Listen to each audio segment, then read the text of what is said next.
So I read a little tweet on Alex's, well, just Alex's Twitter account, or his X account, if you will. And he talked about, how basically AEW seemingly has dropped the ball on acquiring and signing a Mercedes Mone, aka Sasha Banks, to a all-league contract. And he did say at the end that ultimately it's her decision of where she wants to go, what's going to pay her the most money, what's going to give her the star treatment, and ultimately what's going to make her happy. Now, he did bring up that if she goes to AEW, she could have some great matches. Sometimes, well, not sometimes, but most of them, I should say, being first-time matches, even against those that she was in WWE with but never had a chance to compete against.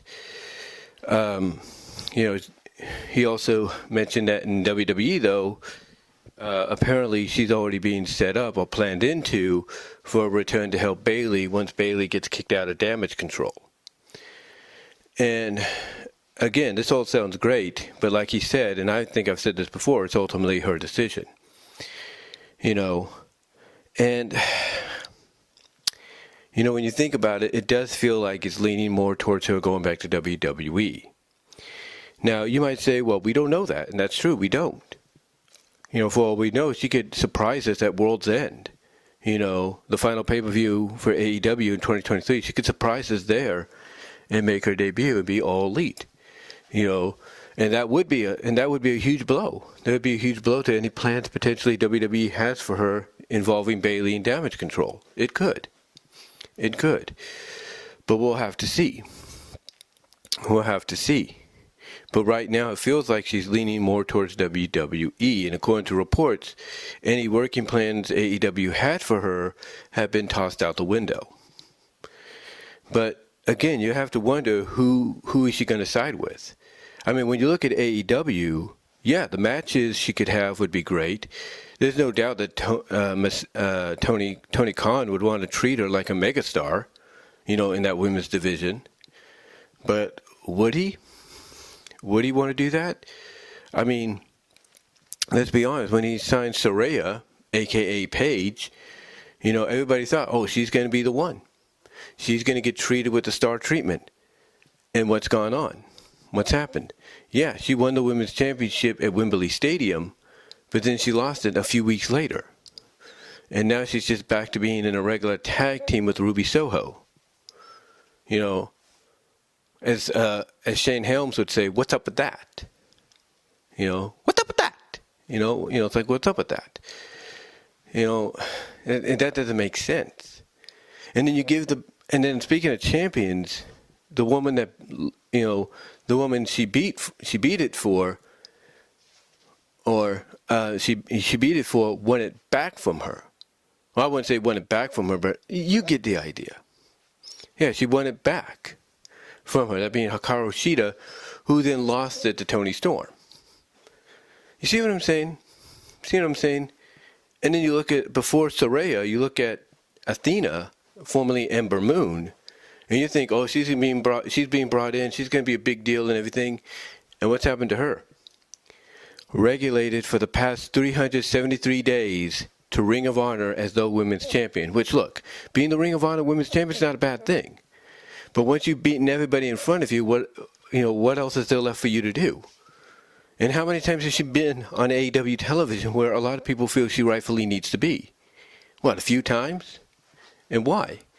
Is Tony Khan afraid she's going to outshine his rest of his women's division? I'm just saying. So if you're Mercedes, you're seeing this and you're hearing what a lot of these people are saying. You're hearing those in AEW that are your colleagues talking about, yeah, we're not getting the time we need and da-da-da. It really makes you curious of, should I go here? Should I be part of this company?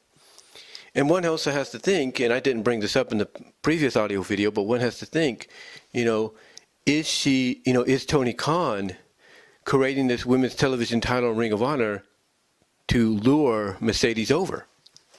You have to wonder.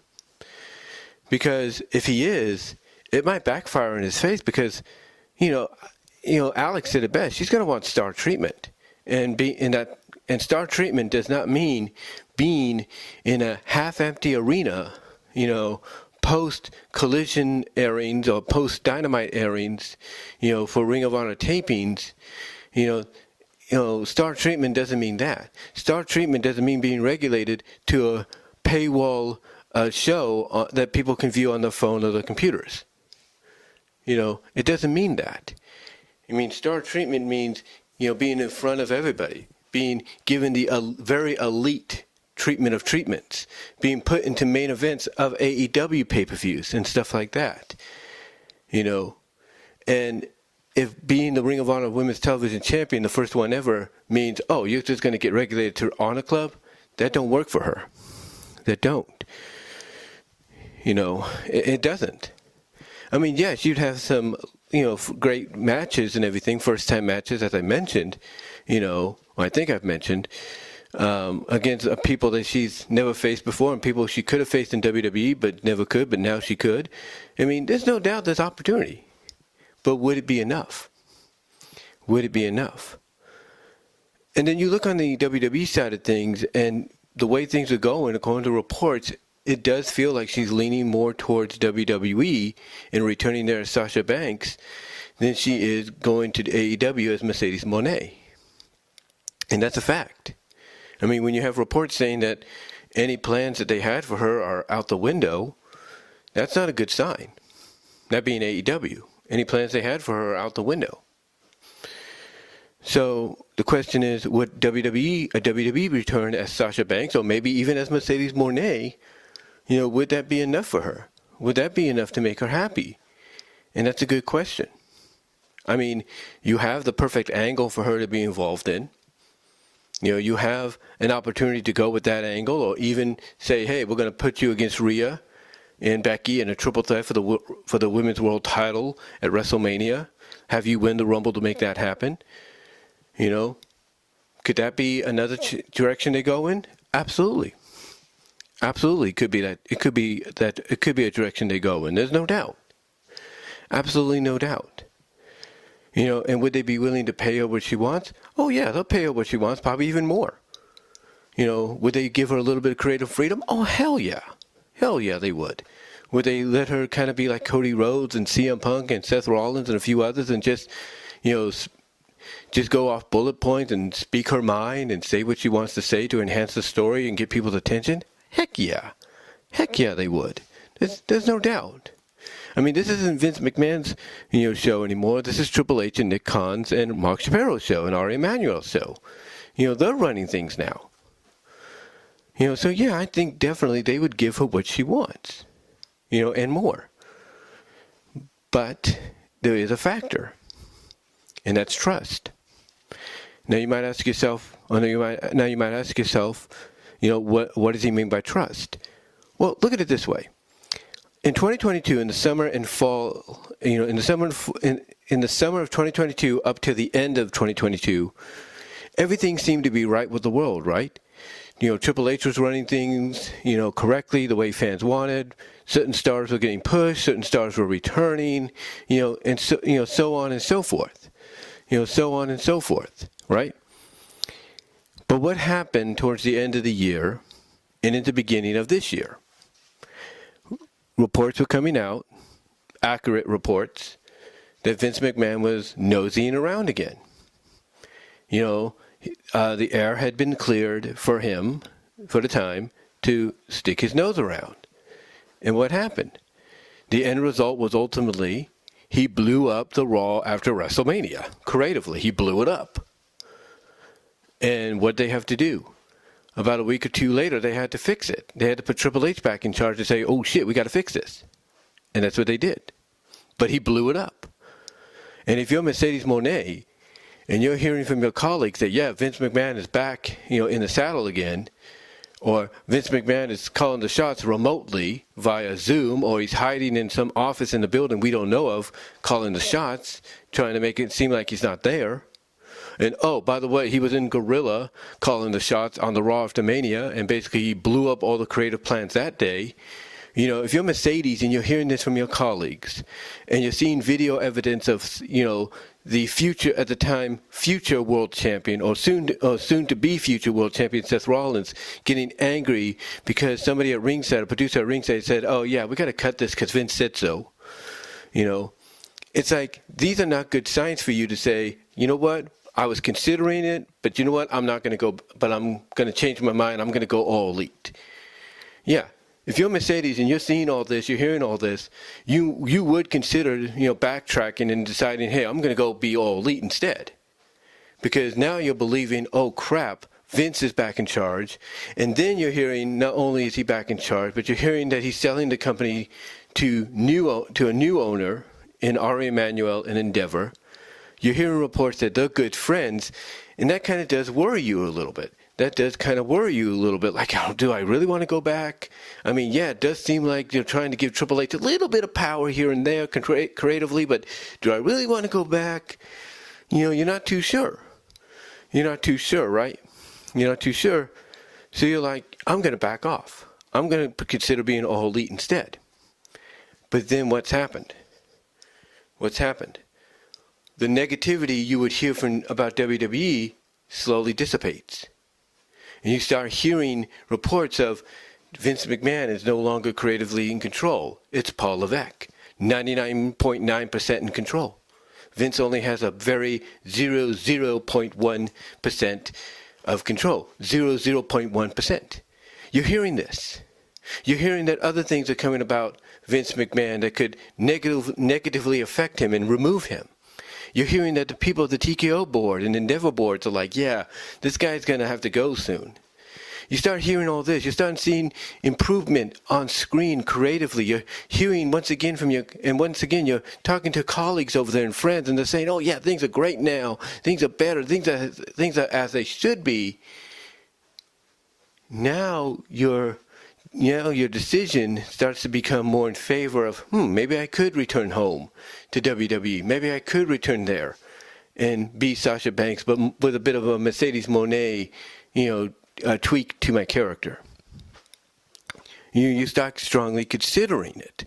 You start strongly considering it, but still in the back of your mind, you have that trust issue. You have that trust issue of, it sounds like I can go back now, but can I fully trust that I'm not going to have to deal with Vince again? Can I fully trust that? Can I fully trust that Vince is not going to take over? You see, if you're Mercedes, that lingering issue of trust, stays in the back of your mind. And when you get ready to negotiate a possible return, and you get everything you want, if not more, on top of that, along with other things like being able to have free reign on what you say on the mic via bullet points, a la Cody Rhodes, Seth Rollins, CM Punk, and so on, as well have a bit of creative freedom in your stories. Maybe, the one thing that will come to the forefront when you're negotiating is the question of, if I sign this and I come back, can you ensure me Vince won't get involved? Because she's going to ask that question. She's going to ask that question of, can you ensure me Vince McMahon is not going to have any say whatsoever in what happens on television? She's going to want that question. You know that. And hopefully they'll give her the answer like, yeah, we can assure you it's not going to happen. It's not. You can ask everybody around. It's not going to happen. So hopefully they give her that answer, because again, that'll be that lingering issue of trust. That lingering issue of trust, that's going to come to the forefront when she gets ready to put pen to paper to sign a contract to return. It is. But ultimately, like Alex said, it's up to her. It's her decision, whatever makes her happy. Right now, AEW, they could give her what she wants match-wise and everything, but still, that women's division needs more improvement. And whatever plans they had for her, they're going to have to resurrect those plans or just hold off until they have new plans to bring her in. And if you're WWE, hey, you got this opportunity to finally bring one of the best women's talents that you've had back into the fold. But if you're Mercedes, you also have that issue of trust that you know you're going to be bringing to the forefront once you try to put pen to paper to sign a contract to return to the company. And that issue of trust is going to make you ask, can you ensure me Vince is not going to be creatively involved anymore? He's not going to be in Gorilla anymore and da-da-da. You know that's going to come to the forefront. You know that. You know that's going to come to the forefront. But we'll have to see. We'll have to see.